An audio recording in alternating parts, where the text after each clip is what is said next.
In today's video, I am going to teach you how to send emails on Aweber to my subscribers.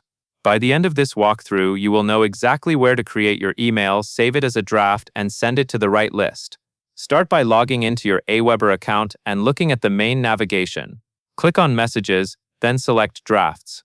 This is where Aweber keeps any emails you are still working on or have not sent yet.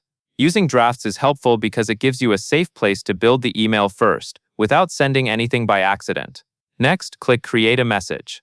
When Aweber asks what type of message you want to create, choose the Drag and Drop Email Builder. This option is designed to be simple and visual.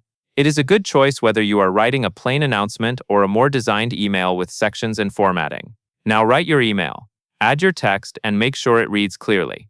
If you are including links, double-check that they look correct and match what you want subscribers to click. Keep your layout clean so it is easy to read on both desktop and mobile.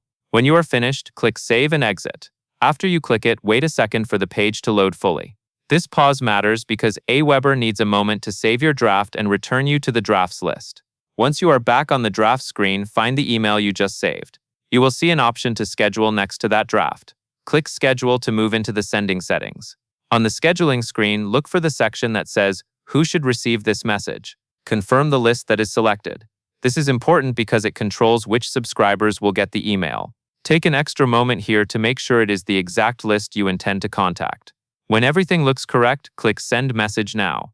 Aweber will send the email to the selected list immediately. After you send, you can keep the drafts area organized by returning here and confirming that your message is no longer sitting as a draft. That covers everything you need to know.